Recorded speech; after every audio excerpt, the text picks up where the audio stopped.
Like a symphony, a city needs to have all the instruments in order to flourish and prosper. Everybody must work together to create a place to live, work, and play. If one of the sections of the orchestra is not in tune, the entire performance is affected. What makes Holland, Michigan, a community on the rise? What made this happen? What are the key ingredients that make this community thrive while others struggle? Is it innovation? I just love the people of Holland. They are so innovative. Is it religion and faith? Religion is big, philanthropy is big. Collaboration? What makes Holland so special is that we are known for so many things. Diversity? I mean, that's what makes our community beautiful, the diversity. The land and water? The people? No doubt that Holland is special because of the people. Or is it all of those parts working together for the greater good? These questions and more will be considered as we explore the past, the present, and the future of Holland, Michigan.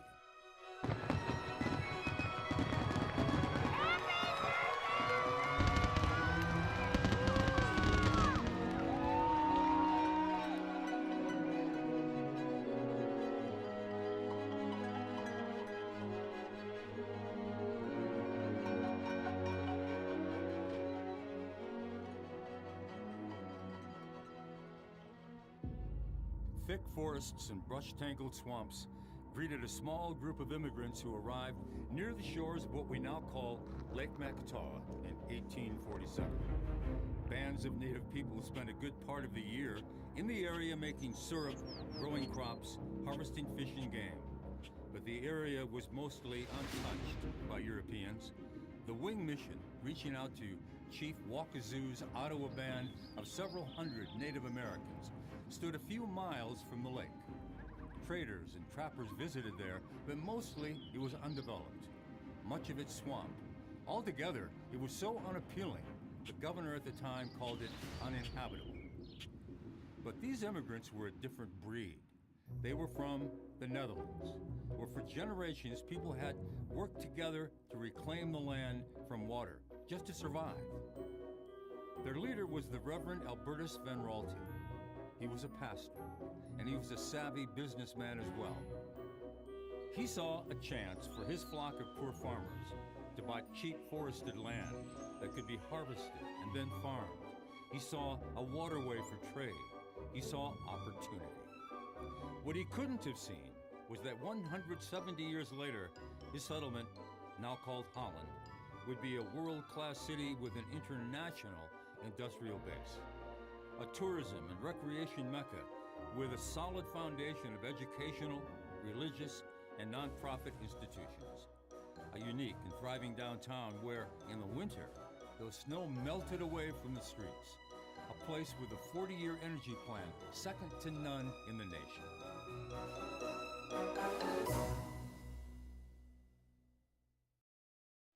A few hundred yards from where Van Raalte first stumbled into the Wing Mission on that cold New Year's Eve, he would today find a Korean-owned factory turning out 21st century automotive technology.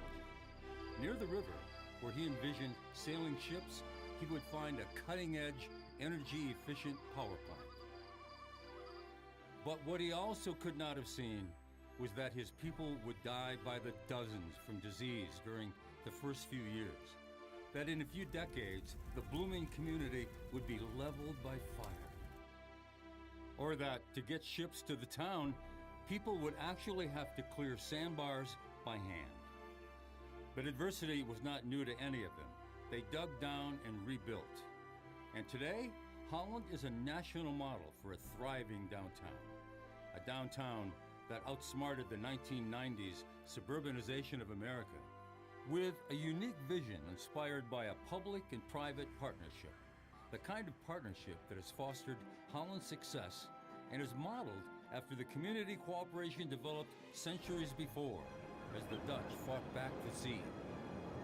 Those first immigrants were led by a preacher who also had a strong entrepreneurial bent. Van Raalte came looking for a place for his followers to have religious freedom, but also a place to escape the grinding poverty of their homeland. And he chose these West Michigan shores almost by accident.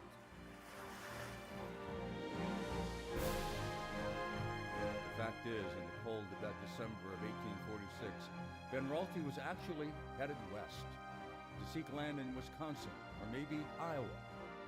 When his train stopped in Kalamazoo, an elegant businessman turned his head north to West Michigan.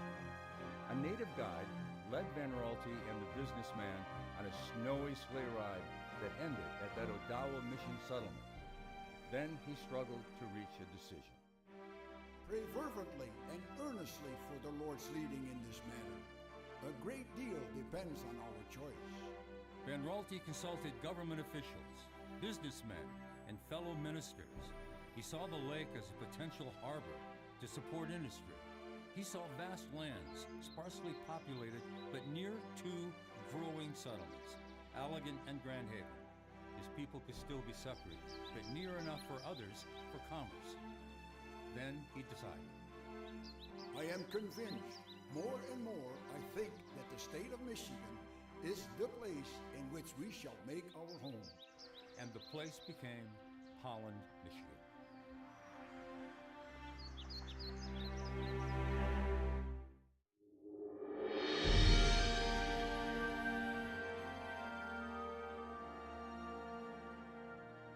Today, Holland is thriving, when so many other small cities in the region and across the country are not. There were other communities that had harbors, had started sooner, had better land. So why Holland? It's not just the water or something in the water. It's something else, something woven into the fabric of the community itself.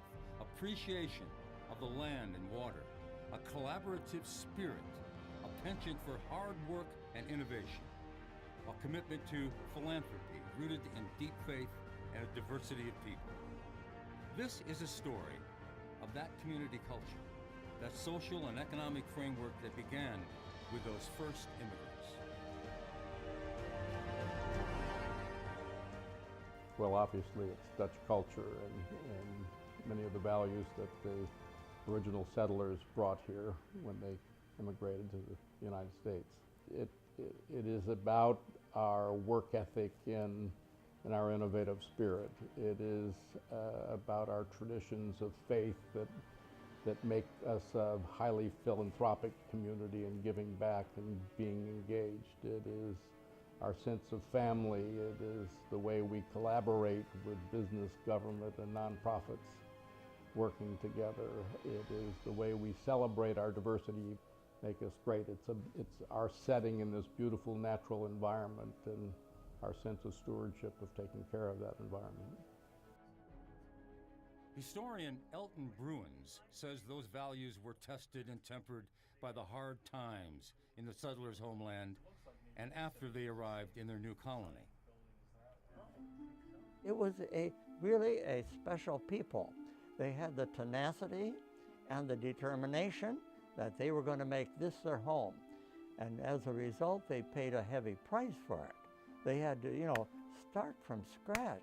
Much of the area was not cleared of the trees, so it was getting down and learn how to build a log cabin and using oxen to carry the trees away. And at first the stumps were left and they were cultivating the land around them. And so it was another sign of their determination to make this place work. Then it became a disease-ridden area because they didn't have the sanitation, they didn't know how to do things. The final thing was, unfortunately, the cultural clash with the Native Americans here. Under Van Raalte's leadership, he persevered, and that perseverance was there because of the deep faith they had as members of the secession or afscheiding in the Netherlands. That Dutch culture of cooperation and innovation goes back centuries in the Netherlands, where half the landmass is below sea level, where people were compelled to work together in an almost unrelenting battle to reclaim land from the sea, and to live together in tight quarters in a small country. It goes back to a people who were global traders and who embraced ideas and products and people from all over the world. Since the Dutch arrived, waves of other newcomers have added to and have strengthened the community itself. Non-Dutch Americans, Italians, Hispanics, Asians. Those later immigrants brought with them their own values of hard work, innovation, and faith. Assimilation wasn't always easy, and there were years of growing pains, but in the end, it worked.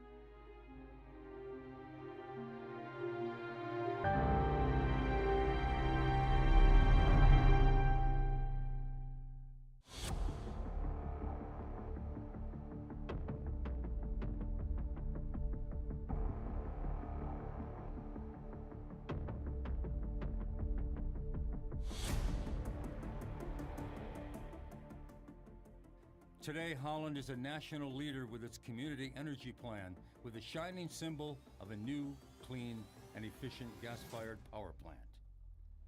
That plan, along with the successful downtown, the expanding industrial base, the revitalized water and greenways, and a vibrant collection of nonprofit community services, all grow out of the community culture launched by those first immigrants and added to by generations of others.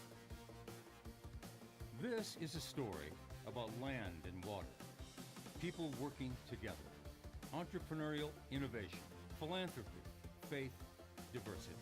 What makes Holland so special is that we are known for so many things. It's a destination for employment, it's a destination for retirement, for tourism, for starting companies. It's a heavily a faith community, so it is known for a lot. If I had to pick one defining characteristic, I would say it's the collaboration that we have here in Holland and in West Michigan. It's amazing throughout our history how often we've come together to solve problems. And it's not just nonprofits coming together or businesses coming together, it's the whole community. We have a history of people coming here, settling. We have a rich history of faith in the community and wanting to help your neighbor. And I think we've continued that. West Michigan, generally speaking, is a very giving area. I think we're second in the nation in terms of philanthropic activity. Our story begins with the land and the water.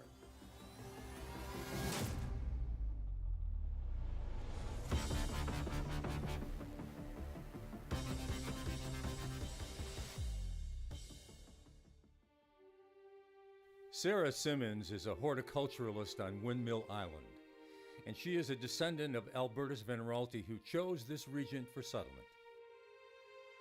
It's about a love of community and sharing.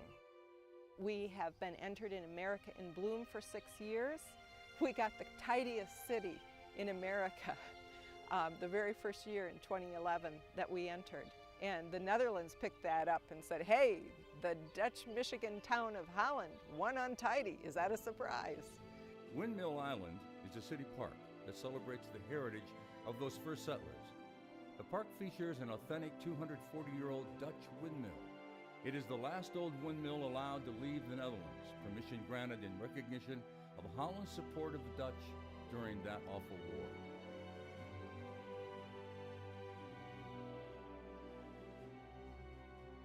Venralti understood the importance of being on the water, on being in the lake, because this was the age of tall ships, and the ability to move goods and services, the ability to stay connected to the world was very important as to why they chose this spot. Today, our water in Lake Makatawa, Lake Michigan, our beaches, our dunes, our forest lands are not only an important part of our scenic beauty, but also our recreational opportunities that are both really important to our quality of life. The land was rich with resources, and Venralti was an eternal optimist.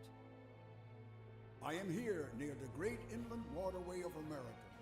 Transportation and shipping means much to me. Besides the great harbor, we have an abundant forest, a gift of God to be used by coopers, carpenters, tanners, and cabinet makers. We will have businessmen to open sawmills and factories. We could grow fruit and farm the land after it is cleared of the lumber.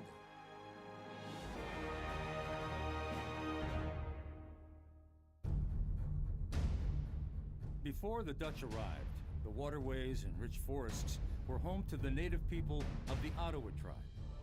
They tended crops, hunted the forests, and fished the waters. They too were entrepreneurs, traders in food and furs with other tribes. They lived a migratory life, moving north in the heat of the summer, returning in the fall to harvest and live in villages along the area's rivers. When the Dutch arrived, they saw unused kettles and wooden troughs for maple sugaring. Thinking they were abandoned, they took them. And when the natives returned in the fall, the misunderstanding had to be sorted out, and the natives were reimbursed. But by 1849, confronted with about 2,000 Dutch settlers, along with their hogs, cows, and clearing of the forests, the Odawa went north permanently to preserve their own way of life.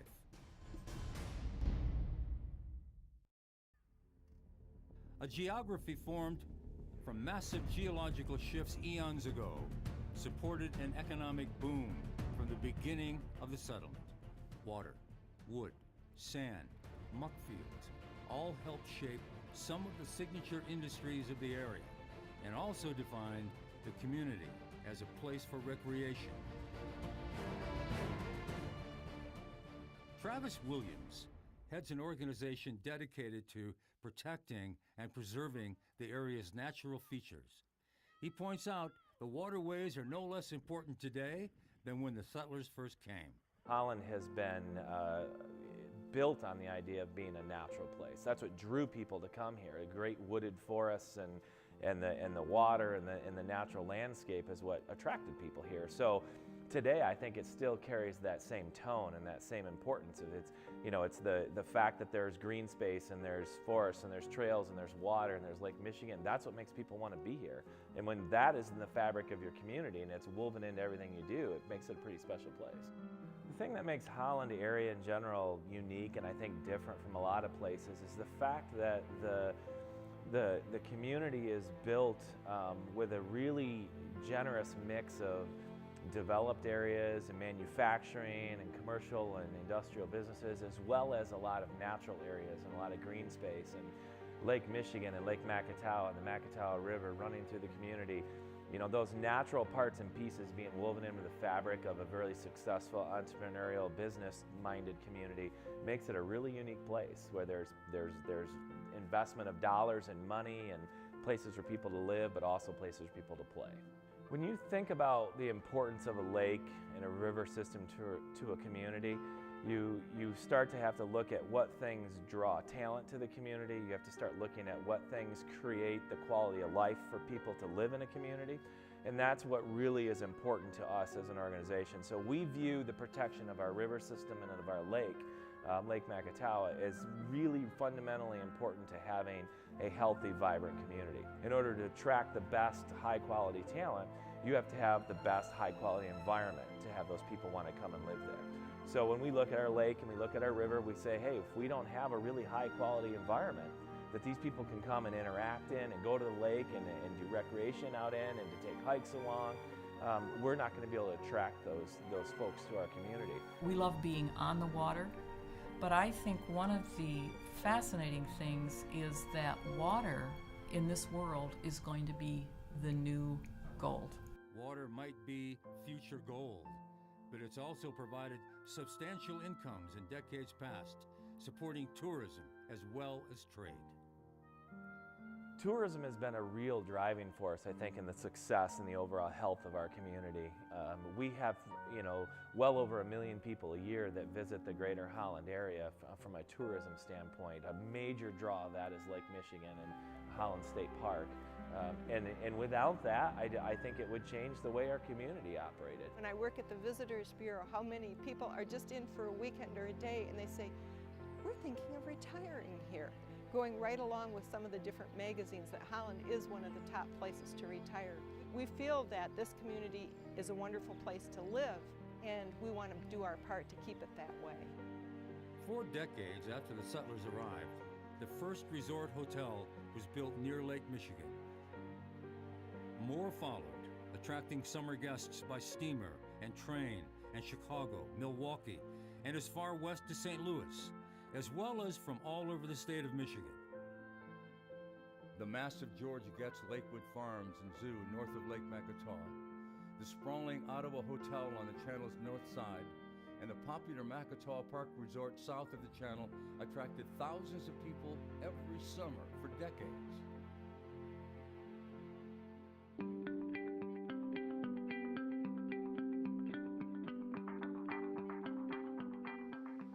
Those same shores today are filled with substantial summer and year-round residences. The parks and water today attract visitors from all over the world. From more than 40 countries in a typical summer, Holland State Park is the most visited park in the entire state.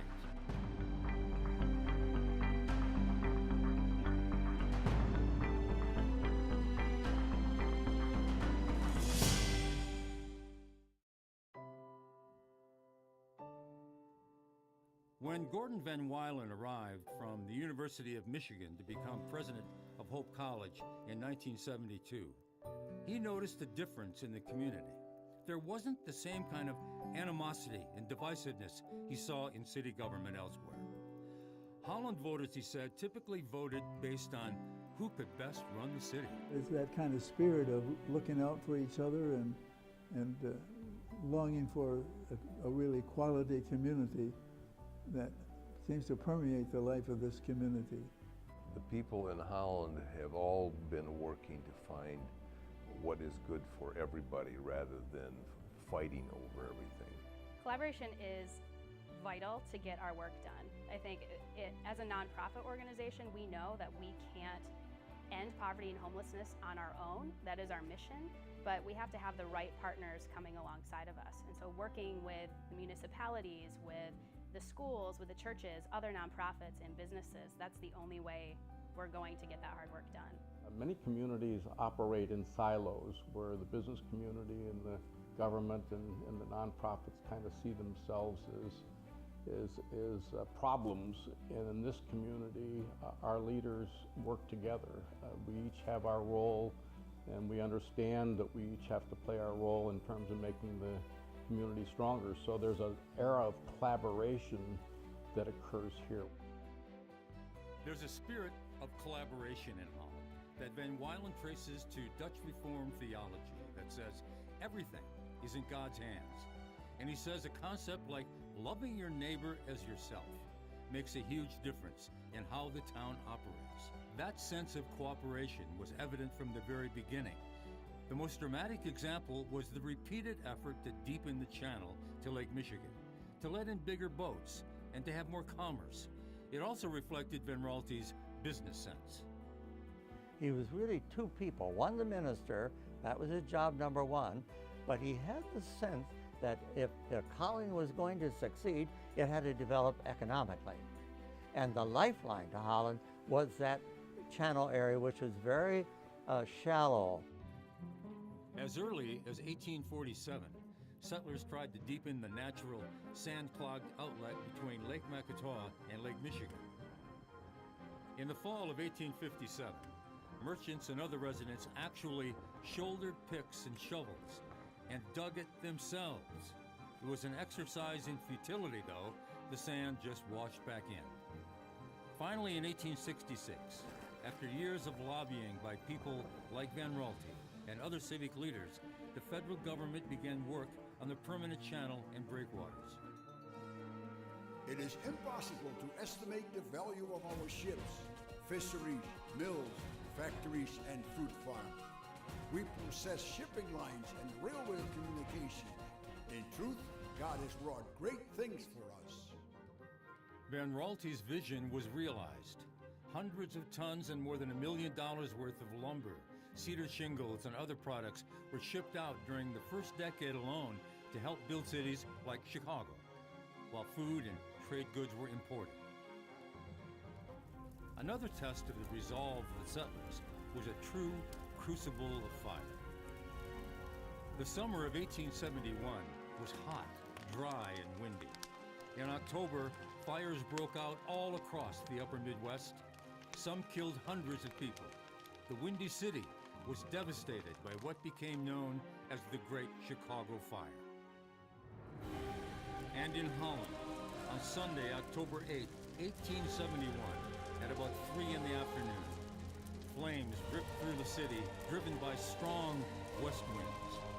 People fled for the river. They buried possessions in efforts to save them, including a family Bible that was charred but survives to this day. Most of Holland was destroyed. The largest industry, Capon and Birch Tannery, burned to the ground. In all, 15 factories, 5 churches, 3 hotels, 45 other buildings, 5 docks and warehouses, 75 shops and offices, and more than 200 homes were lost to the flames. It was a disaster here. They thought it came from Chicago. It didn't. There was too much stuff lying around. It caught fire and it swept over the town. And only Van Vleck Hall, the college, and Pillar Church are the only 2 public buildings today that survived. It was incredible. But here again, it's Van Raalte who said, we must rebuild. There was quick recovery because there was a determination we are going to succeed. Holland, though, was quickly rebuilt. Furniture companies were started, and a new flour mill was built. The work was the result of the kind of collaborative efforts of business people and the city that would help shape and guide Holland for the next 100 years. In the 1890s, the privately financed Holland Improvement Company offered land to attract new industries. City government joined the effort in 1901, and that's when Holland began to smell like pickles. And pickles began to smell like jobs and money. Henry J. Hines, a tomato ketchup and pickle salesman from Pennsylvania, was among the first to take the Holland Improvement Company's offer. The plant he launched still operates more than a century later. In 1962, the Chamber of Commerce and City partnered to create the Holland Economic Development Corporation, better known as HEDCOR. It would develop new industrial land with seed money from local business owners. Years ago, the community was focused on just basic industries that had been there for years. Plus, we've started to work in developing a community that enhances the people that move here to stay here. As a teenager, Dick Hayworth watched as his father launched what would become a global office furniture manufacturing company from the family garage. Later, his dad, G.W. Hayworth, helped support other business growth through local efforts like HEDCOR. Dick Hayworth believes Holland would be a far different place today without those efforts. The Holland community's penchant for stepping up for people serving the common good became evident in wartime as well. Van Raalte vigorously encouraged his immigrant followers to join the Union cause in the Civil War, and 424 did just that. Holland's Company D of the National Guard figured prominently in World Wars I and II, with the Holland Armory a venerable downtown structure. The continuing commitment to serving the country is perhaps best illustrated in the fact that 4 Holland residents have been awarded the Medal of Honor. Those 4 are Lieutenant Colonel Matt Urban in World War II, Corporal John Esabager Jr. from the Korean War, Sergeant Gordon Einzema and Sergeant Paul Lambers from their service in Vietnam.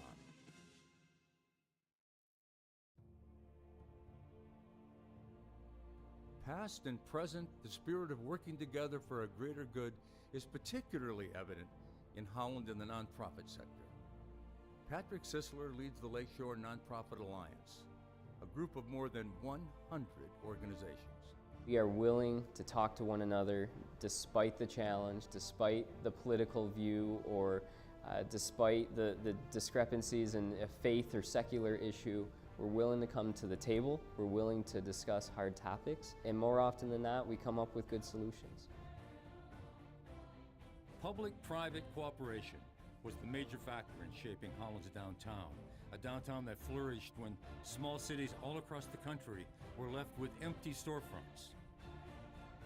After retiring as Hope College president, Gordon Van Wylen helped organize a private investment and development group that would boost private-public partnerships for more than a decade.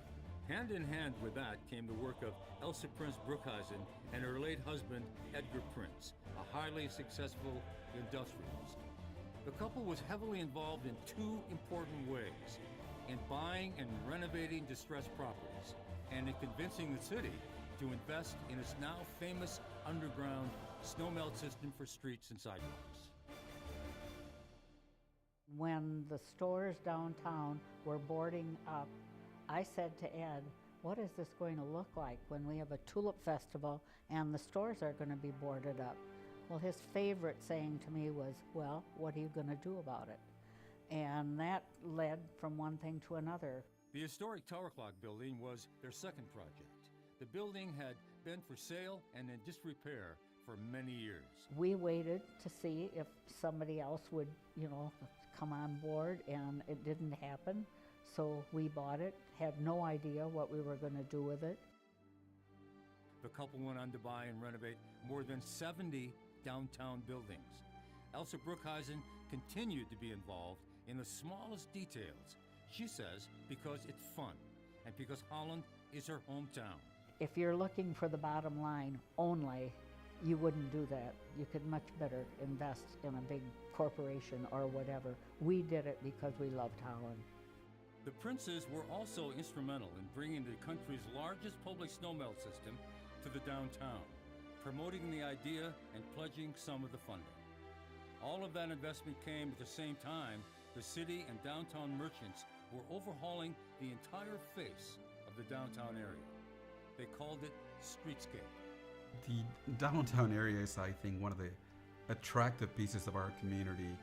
I think it's that element that attracts all of us. And there's also a sense of pride in Holland that I think is evident in the people that have their businesses, they want to serve the community. And I think also a sense of pride in those of us who are residents of Holland. The streets and sidewalks of downtown are free of ice and snow only because of another community-focused decision made a century before.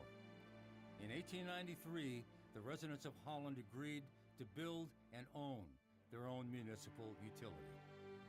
That decision has benefited residents and industry alike with power 20% cheaper than investor-owned utilities. For more than a century, low-cost, reliable electric power helped attract industry. Most recently, LG Chem's future-looking lithium-ion battery plant. The whole idea of bringing power, and controlling your own power supply destiny that we did back in the late 1800s, this community made a decision. And it was really one of only 2,000 communities throughout the United States that has a power generation presence or even a municipal electric utility. About a century later, Holland made yet another crucial decision about energy. It adopted an ambitious 40-year community energy plan. A key element is a new award-winning, state-of-the-art energy plan. Huddled after world-class systems, the plan looks to cut local energy use in half over the next 40 years, so saved costs can be reinvested in the community. Dick Hayworth recalls his father, an industrial arts teacher in Holland High School, deciding he wanted to start his own business. With a $10,000 loan from his mother and father, he did just that, launching the company in the family garage. But well before Hayworth became a worldwide corporation, G.W. Hayworth showed the hard work, the innovation, and entrepreneurial skills that were a hallmark of the Holland area. Dad was a very persistent individual. He didn't make much money for the first 12 years in the business, but he was going to repay his parents, and he was gonna end up running a successful business. Hayworth was one of many local industries that thrived during an entrepreneurial boom in the latter third of the 20th century. Businesses like Prince, Tierra Yachts, Donald, Trendway, and others took off and grew. They benefited from the collaboration of organizations like Headcore and from a government willing to encourage industry. They were also built on a tradition of hard work and entrepreneurial spirit.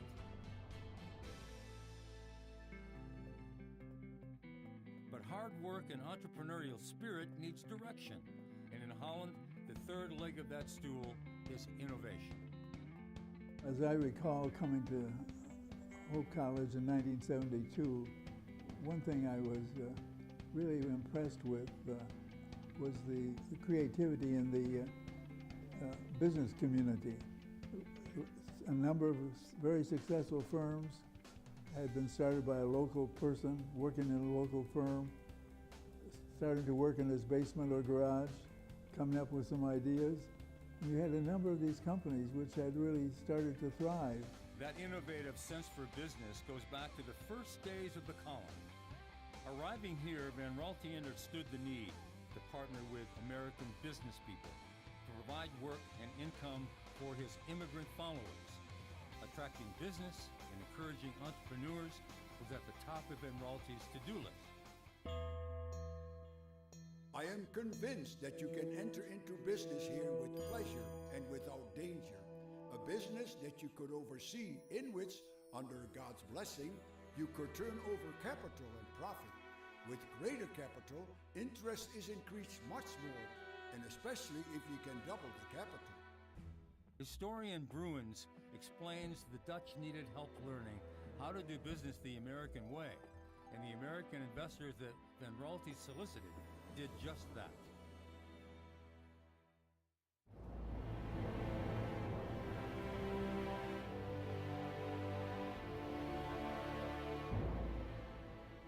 Another key ingredient was faith. Faith led to a sense of duty, of doing things for the Lord's sake, which translated to promoting the good of the colony. From the very beginning, Van Raalte was involved in speculative ventures, buying and selling land, building mills, launching trade.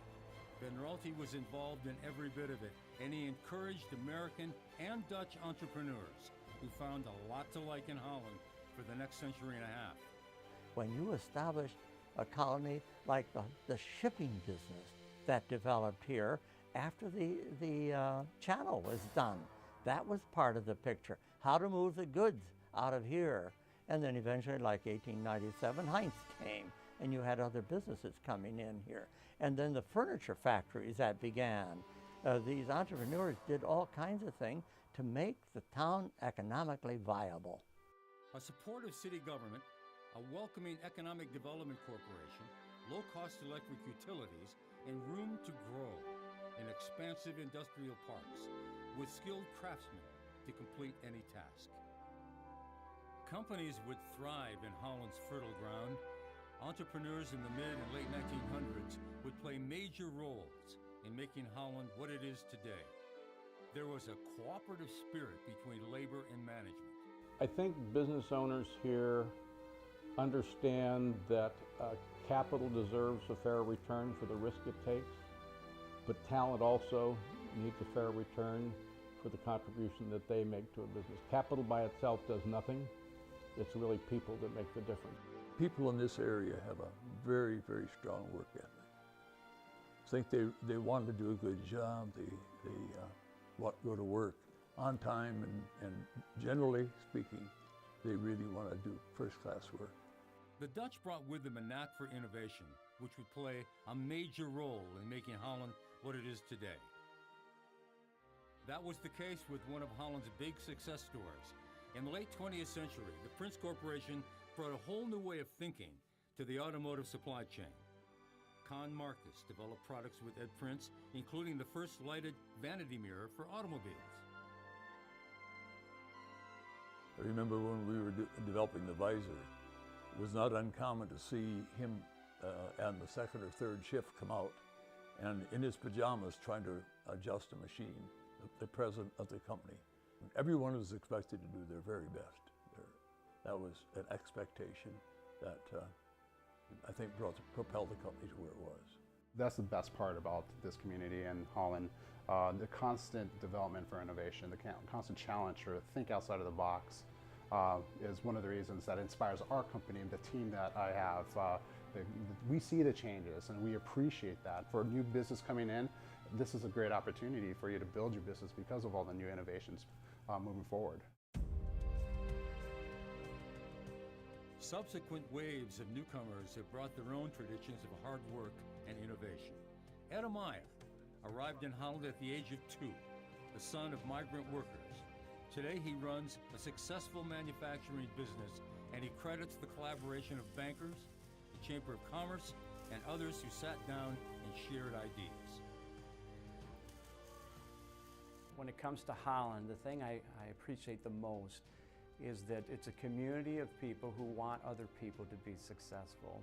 Holland is a place where we believe in each other, and the success of one is the success of all. In this community, everybody involved really is looking into not just how can we compare to other communities and kind of meet that baseline, but how can we be the leader, the leading community?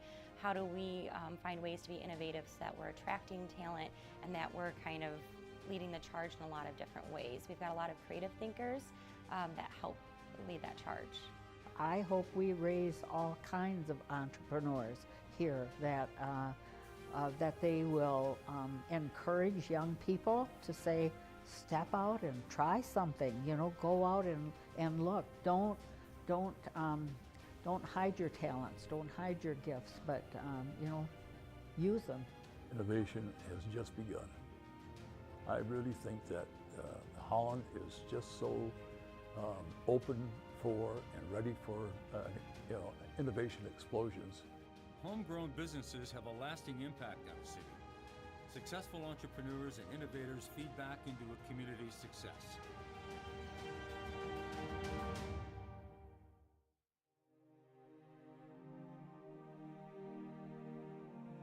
The oldest charitable enterprise in Holland is the City Mission. It dates back to 1907. As its executive director, Daryl Bartlett sees firsthand how Holland's system works. The mission grew out of a tent ministry begun in 1903 by Nellie Churchford, a vigorous evangelist. Today, the mission is focused on developing support mechanisms for its clients, particularly at its Gateway Center, where its clients learn new work skills. The Gateway Center, in my mind, embodies the culture of Holland. It's entrepreneurial. It's a place of compassion. It's a place where the community comes together, where the homeless are actually the people who will be the store clerks. It's a common refrain, that passion for philanthropy in Holland. A national study showed the area to be the second most philanthropic in the nation. At Good Samaritan Ministries, we're focusing on making sure that everybody has a place to fit into the community, and that's been the history of the organization as long as it's been around, is coming together and making sure that every person has a place to be and to thrive and to give back. If I had to choose one thing, one quality of Holland that I could talk about to convince somebody else to move to this community, it would be the giving heart, the philanthropic community, the giving nature. Holland has nonprofit and mission organizations addressing every imaginable need. The Lakeshore Nonprofit Alliance operates out of a belief that nonprofits are a cornerstone of what makes this community great, along with our Dutch heritage and the faith community, the business community. All of these things come together. But nonprofits are a key piece of that. Philanthropy continues to be strong here. Service, volunteerism continue to be strong here, largely because people stay here. I mean, our roots are deep and people want to be here. And we're not a community where all the younger generations flee and go to another community to raise a family, or if they do, they go and they come back. The Holland Community Foundation, organized in 1951 to help private individuals connect their philanthropic resources to public initiatives. I think this community's commitment to philanthropy comes from two places. One, I think the deep religious values that are here in this community drive a lot of giving. But I think the other is because we have had good examples. If you stop to think about what this community would look like without philanthropy, it is not a pretty picture. I would say that there has been a mysterious spirit of generosity. There's a reason why Holland is so beautiful, and that's because so many people have cared about it. And the reason goes back to the beginning. Pioneer churches built philanthropy into their worship by taking offerings for the poor in every Sunday morning worship service. It was part of your Christian duty to think of others and to make sure that people are cared for. I think it's also contagious. It's the joy of giving back to what has been a blessing for you.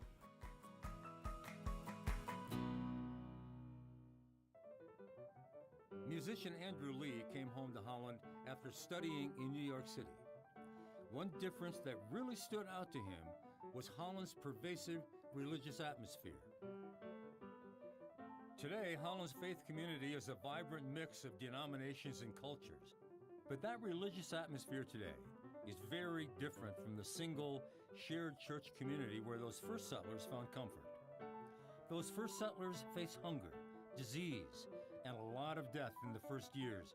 But even in the worst of times, they gathered for Sunday services that lasted for hours.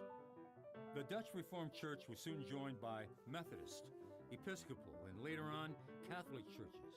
Van Raalte courted non-Dutch business people to establish the colony's economy. Along with their business know-how, those non-Dutch Americans also brought their own ways of worship.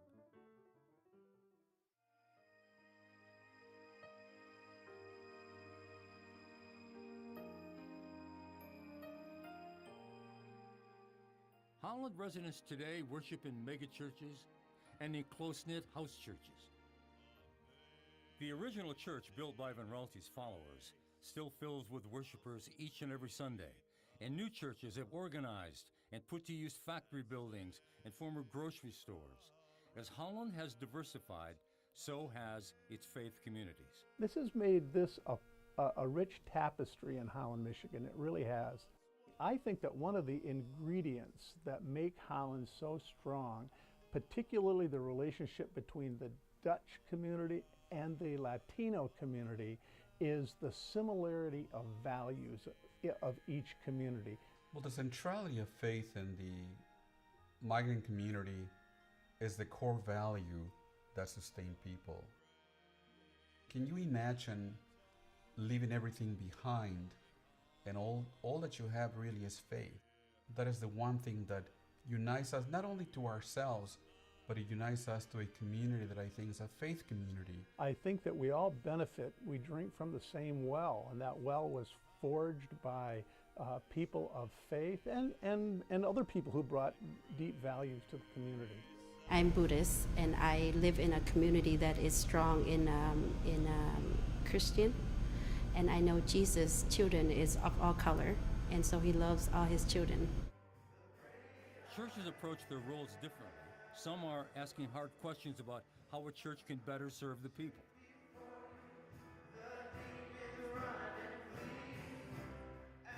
There's a lot more conversation about neighborhood-oriented ministry.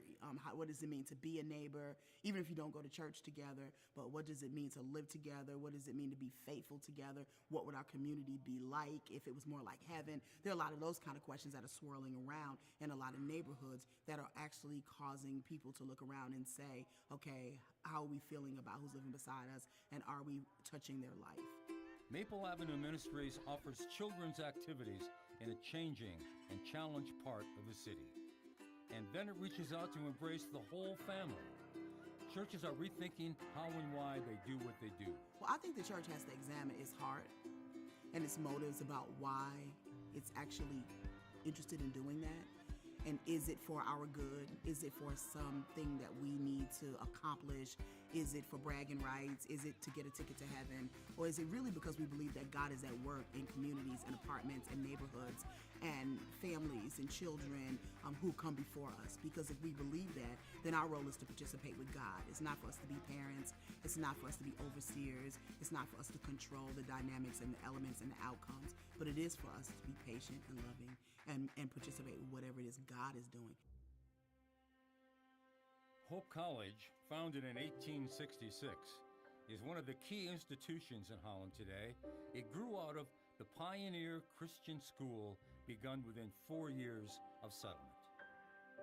The main focus of the college was to train ministers and educators. Over the decades, the college and Western Theological Seminary would bring economic and cultural benefits to Holland. It would provide jobs and attract newcomers. Its staff would become involved in government and nonprofits and business. It would help bring diversity to the community. It would boost the arts and community culture. The presence of Holland, the core part of Holland and Hope College is a marriage that I think one could have never imagined. When Hope College is right in the middle of downtown, it's, I think, one of the richness of our community. There are just tremendous opportunities, I think, that a college does provide for a community. But we also need to realize as college people that the community also provides a lot for the college. And without that partnership, both of us would be much less than we otherwise might be. It's a relationship that comes full circle for Lee, the musician who came home from New York to teach at Hope College. Community cares about excellence in the arts. They care about having a venue that can support the top performing artists, to support the development and nurturement of the top students in music here at Hope College. And it's unflappable. Every concert that I've given, every concert that I've been to, you see a full house. You see this loyal group of community members there. The arts are in the DNA of the Holland community. We see that played out in the performing arts, through the arts available through Hope College, through students that are studying there. Our high schools have wonderful arts programs, both music and visual arts as well.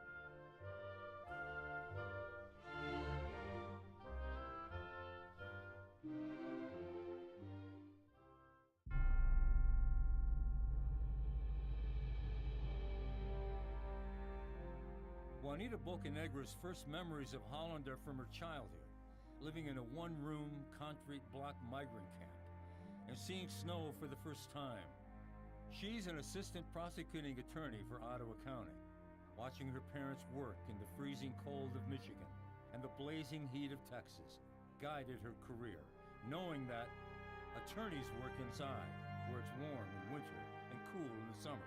My parents were working, it was common to work 6 days a week, at least 10 to 12 hours a day. So I spent a lot of time in daycare.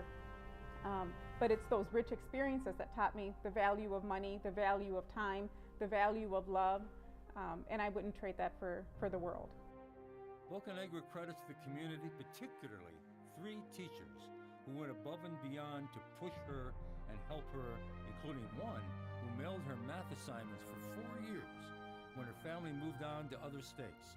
She loves the community she now serves. Daniela Garcia's background is more traditional, but she is also a trailblazer in Holland as its first Hispanic state representative. We're pretty unique. The population, the diversity in the population has changed significantly from when I was growing up here. You know, we now have 30-40% minority presence in the city of Holland, which I think is a good thing when we're talking about what's best for our community. It's making people change their viewpoints and the lens that they're looking through, which is a really great thing. Every time new people come to a community, they bring new ideas and new innovation. And we've seen it in this community every time a new group has come in. It's brought something exciting and brought a new way of thinking. And those new ideas always make things better. From the very start, diversity was important in Holland. Van Raalte was aware that his new settlement needed Americans to invest and run businesses as well as doctors, dentists, and lawyers. He welcomed and recruited their participation. Non-Dutch business people were in Holland nearly from the beginning. George Harrington, Isaac Fairbanks, and Henry Post were the first Americans in the community. Post opened a general store in the first post office and partnered with Van Raalte in the first mill. Americans are keen to be involved, and they have already made many offers. and they are still trying to get a firm foothold even now. In 1929, the most enduring symbol of Holland's Dutch heritage was launched, the Tulip Time Festival. Interestingly, a non-Dutch schoolteacher, Lyda Rogers, and non-Dutch mayor, Ernest Brooks, conceived the iconic festival. 85 years ago, they decided to play off the tulip, and we've had a festival in Holland, Michigan, which has gone worldwide. We were fortunate back in 1931 that the people were making motion pictures in Hollywood were willing to come to Holland, Michigan and show the Dutchmen scrubbing the streets with Dutch cleanser and putting it on the weekly news so that people from Brooklyn to Borculo saw Holland, Michigan as having a festival, and it grew. By the late 20th century, hundreds of thousands of tourists came to Holland every May to see the flowers, parades, and Dutch folk dancing reminiscent of the old world. More than 900 volunteers lend a hand, and some 600 people join in the dancing.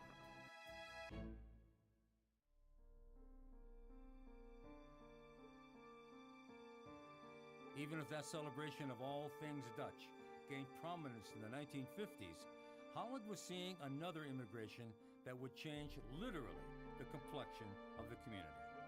Hispanic workers first came to Holland in 1923, brought here in boxcars by the Holland St. Louis Sugar Company to work in sugar beet fields. By the 1950s, the flow of immigrant labor increased to several thousand each and every summer, also working pickle and blueberry crops. Michigan ranked third behind Texas and California in the use of migrant labor. By mid-century, those migrant worker families began settling in the Holland area, seeking a better way of life.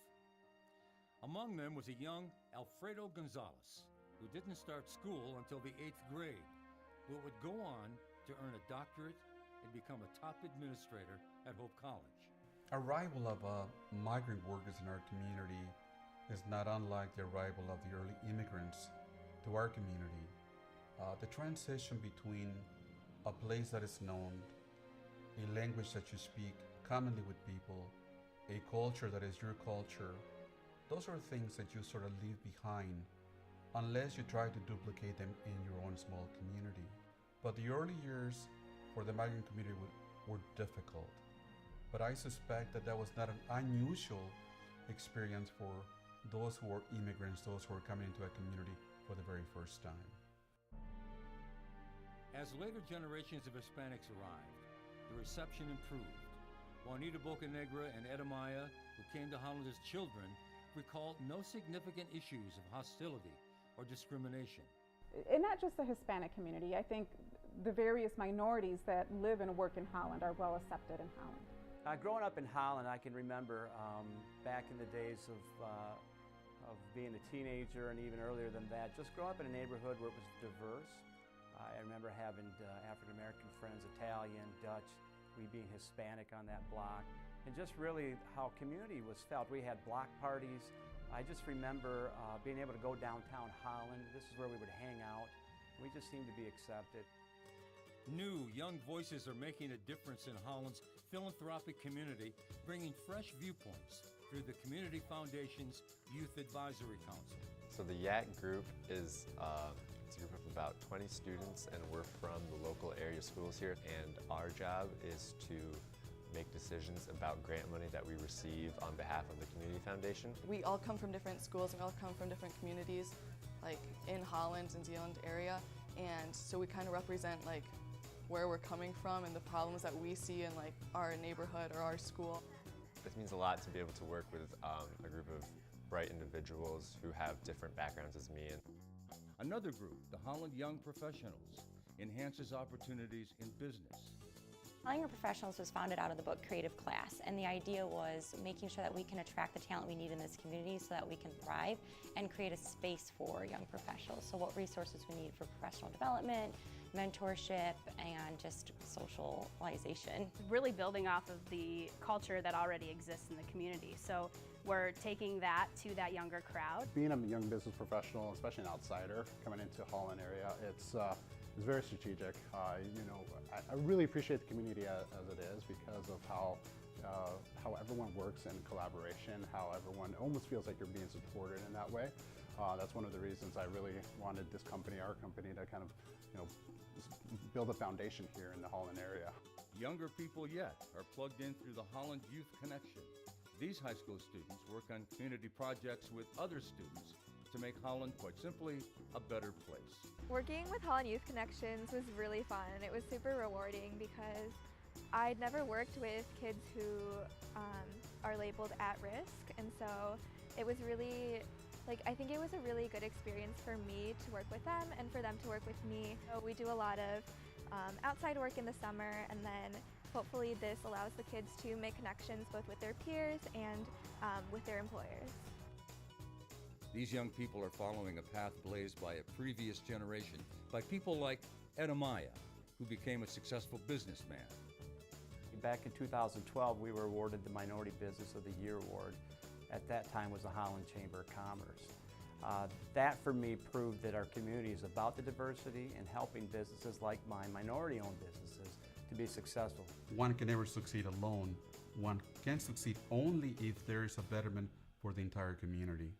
It's an important part of companies such as ours being economically viable is to service the world. We want to hire and bring in people from around the world, and they need to feel comfortable in this community. Late in the 20th century, a third major wave of immigrants and entrepreneurs would come to Holland. With the end of the Vietnam War, tens of thousands of Southeast Asians were displaced. Many Dutch, remembering their own countrymen displaced by World War II, sponsored those families, often through local churches. They quickly joined the fabric of Holland's cultural and business community. Andrew Lee was born in Vietnam before coming to Holland as a child. It never really occurred to me that I was treated any differently because of the color of my skin. And I think that's just a wonderful testimony to the openness of the community. Born in Laos, Sue Samsoneth arrived in the United States by way of 2 years in a refugee camp in Thailand. She came to Holland and opened her own business. When I moved here, I knew that Holland was heading for growth. I feel like I fit right in. Our family fit right in. We are a hardworking culture.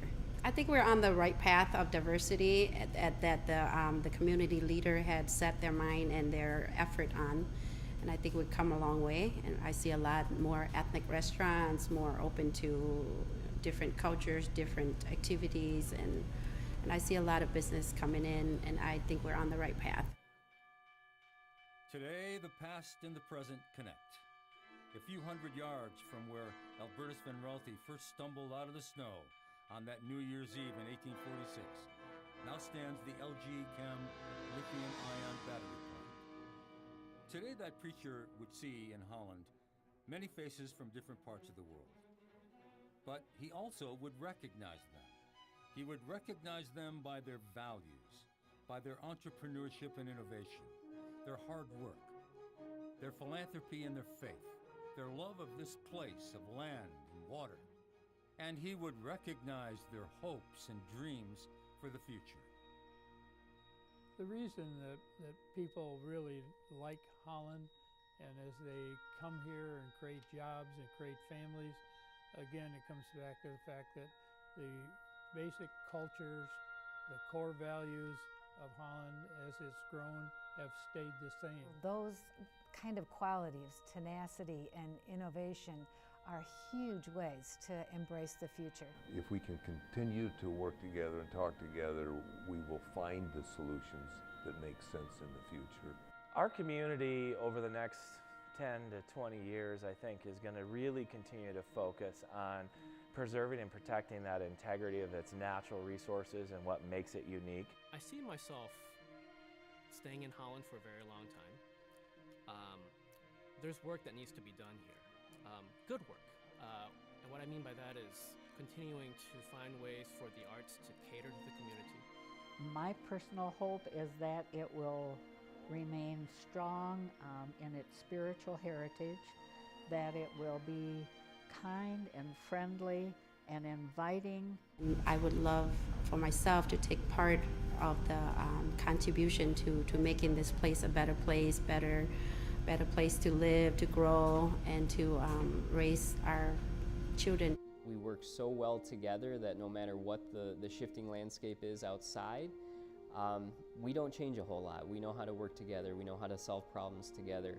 So as I look to the future, I see more of the same. There's something special about Holland where it continues to grow as a town, as a community, but it still has the small town feel to it. Holland is such a great community, as we can see from the diversity and the acceptance here, that there's no really reason to leave. With the sense of community and collaboration that exists, and because we do believe that solving big problems is a possibility if we do all come together around those problems. We've got a culture in Holland that's always looking kind of to the future and looking not just in comparison communities when we're looking at how do we stack up against big cities, but instead looking at how are we leading the charge? How are we becoming one of those cities that attract people because of how we think, how we're innovative, looking to lead. Beloved, who follow us in this inheritance, we give it over to you with joy. But do not forget, we received it from God as a training school for eternity, a place where God's kingdom. This shall prosper in your hands, provided God and His kingdom remain your precious portion in life. These are the people of Holland today and Holland tomorrow. Theirs is the story worth telling. The story of a strong community. A symphony of separate parts blended together, of community strengths that trace back to those very first settlers, land and water, a collaborative spirit, hard work and innovation, faith, diversity, the story of immigrants and entrepreneurs, the story of Holland, Michigan.